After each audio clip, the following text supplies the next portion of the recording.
మార్పులను కాంక్షిస్తూ కాంగ్రెస్ పార్టీ మేధోమథనానికి సిద్ధమైంది. 2 రోజుల పాటు జరుగుతున్నటువంటి ఏఐసీసీ సమావేశానికి సన్నాహక సమావేశంగా విస్తృత స్థాయి కాంగ్రెస్ వర్కింగ్ కమిటీ భేటీని పార్టీ అహ్మదాబాద్లో నిర్వహిస్తోంది. ఇక ఏడాది అక్టోబర్ 31న సర్దార్ వల్లభాయ్ పటేల్ 150వ జయంతిని పురస్కరించుకొని జెండా పట్టుకుని స్వాతంత్ర ఉద్యమాన్ని నడిపించినటువంటి సర్దార్ వల్లభాయ్ పటేల్ పేరిట ఇక సిడబ్ల్యూసీ ఒక తీర్మానాన్ని కూడా చేసి ఆమోదించింది. తీర్మానం సిడబ్ల్యూసీ భేటీ వివరాలు తర్వాత పార్టీ ప్రధాన కార్యదర్శి కేసీ వేణుగోపాల్ మీడియాకు వెల్లడించారు. ఇక ప్రధానంగా జిల్లా కాంగ్రెస్ కమిటీలకు అత్యధికంగా అధికారాలు కట్టబెట్టడం, పార్టీ పదవుల్లో ఎస్సీ, ఎస్టీ, ఓబీసీ వర్గాల వారికి 50% మించి ప్రాధాన్యత కల్పించినటువంటి కీలకమైన నిర్ణయాలను అమలు చేయాలని కూడా భావిస్తున్నట్లు విశ్వసనీయంగా సమాచారం అందుతుంది. అలాగే పార్టీ పదవుల్లో 50% పైగా పదవుల్లో మహిళలు, యువతకు కట్టబెట్టాలని కూడా పార్టీ యోచిస్తుంది. ఇవాళ 2వ రోజు అహ్మదాబాద్లో సబర్మతి నదీ తీరంలో సబర్మతి ఆశ్రమం, అలాగే కోచ్రబ్బు ఆశ్రమాల మధ్యలోని ప్రాంతంలో ఏఐసీసీ సమావేశాన్ని నిర్వహిస్తున్నారు. న్యాయపథు, సంకల్పు, సమర్పణు, సంఘర్షణ ఇతివృత్తంతో సమావేశాన్ని చేపట్టారు. ప్రధానంగా ఏఐసీసీ సమావేశంలో కీలకంగా చాలా నిర్ణయాలు తీసుకున్నట్లు కూడా మనకి సమాచారం అందుతుంది.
రైట్, కాంగ్రెస్ పార్టీలో భారీ సంస్థాగత మార్పులను కాంక్షిస్తూ కాంగ్రెస్ పార్టీ మేధోమథనానికి సిద్ధమైంది. 2 రోజుల పాటు జరుగుతున్నటువంటి ఏఐసీసీ సమావేశానికి సన్నాహక సమావేశంగా విస్తృత స్థాయి కాంగ్రెస్ వర్కింగ్ కమిటీ భేటీని కూడా పార్టీ అహ్మదాబాద్లో నిర్వహిస్తోంది.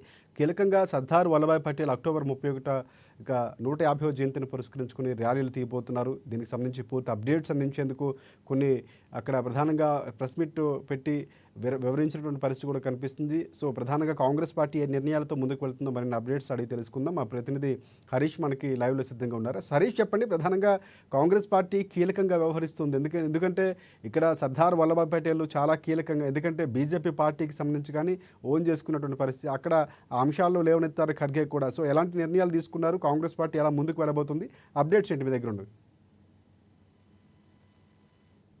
పార్టీకి సంబంధించి కూడా సంస్థాగతంగా భారీ మార్పులు చేసేందుకు మేధోమథనం చేస్తా ఉన్నది. ఇక ఏఐసీసీకి సంబంధించి కూడా ఈ అంశం పైన కీలకంగా 2 రోజులు సమావేశాలు నిర్వహించింది. నిన్న సిడబ్ల్యూసీ సమావేశం జరిగింది.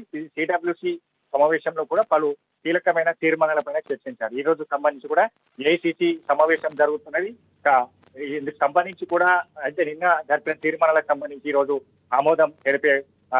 ఆమోదం తెలుపనున్న నేపథ్యం ఉన్నది. ఇక ఈ సమావేశాలకు సంబంధించి కూడా ఏఐసీసీ అధ్యక్షుడు మల్లికార్జున ఖర్గే అధ్యక్షత జరుగుతున్న ఈ సమావేశంలో దాదాపుగా ఏదైతే 2000 మంది సంబంధించిన కాంగ్రెస్ ముఖ్య నేతలు కావచ్చు, అగ్రనేతలు రాహుల్ గాంధీతో, సోనియా గాంధీతో పాటుగా ఇక సిడబ్ల్యూసీ కార్యనిర్వాహక అధ్యక్షులు కూడా దీంట్లో పాల్గొన్నారు. తెలంగాణ నుంచి సీఎం రేవంత్ రెడ్డి, అలాగే పిసిసి చీఫ్ మహేష్ కుమార్ గౌడ్ తో పాటుగా మంత్రులు దీంట్లో ఈ సమావేశంలో కూడా నిన్న సంబంధించిన సిడబ్ల్యూసీ సమావేశాలు కావచ్చు, ఈ రోజు సంబంధించిన ఏఐసీసీ సమావేశంలో పాల్గొంటున్నారు. ఇక ప్రధానంగా పార్టీలో భారీ మార్పులతో పాటుగా పార్టీని సంస్థాగతంగా బలోపేతం చేయడం, దాంతో పాటుగా వచ్చే ఎన్నికలకు సంబంధించి కూడా పార్టీకి సంబంధించి కూడా ఏదైతే వ్యూహ రచనతో ముందుకెళ్లాలి. ఇప్పటికే కేంద్రంలో 3 దఫాలుగా అధికారం కోల్పోయిన కాంగ్రెస్ పార్టీకి సంబంధించి కూడా ఇప్పుడు కీలకంగా ఈ సమావేశంలో కూడా చర్చించే అవకాశాలు అయితే కనిపిస్తాయి. ఎందుకంటే ప్రధానంగా 3 సార్లు బీజేపీ కేంద్రంలో అధికారంలో ఉన్నది. బీజేపీకి సంబంధించి కూడా ఇప్పుడు అనుసరిస్తున్న విధానాలు కావచ్చు, కాంగ్రెస్ పార్టీకి సంబంధించి ఏ విధంగా ముందుకెళ్లాలి, ఇక భవిష్యత్తుకు సంబంధించి కూడా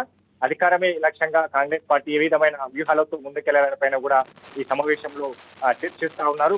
దీనికి సంబంధించి అంటే భారీ సమూల మార్పు, అంటే పార్టీకి సంబంధించి కూడా బూత్ లెవెల్ సంబంధించి కూడా పార్టీని బలోపేతం చేసే దిశగా అడుగులు వేయాలి. కాసేపు క్రితమే ఖర్గే కూడా చెప్పారు. ప్రధానంగా ఆయన ప్రసంగానికి సంబంధించి కూడా పార్టీలు పటిష్టంగా పనిచేయాలి, పనిచేసే వారికి పదవులు కట్టబెడతామని కూడా ఆయన స్పష్టంగా నిన్న కాసేపటి క్రితమే తెలియజేశారు. పార్టీకి సంబంధించి కూడా డీసీసీ అధ్యక్షులే కీలక రోల్ పోషిస్తారు. డీసీసీ అధ్యక్షులకు సంబంధించి కూడా రానున్న రోజుల్లో వాళ్ళే ఏదైతే టికెట్ల కేటాయింపులో కూడా ప్రాధాన్యత ఉండబోతుంది.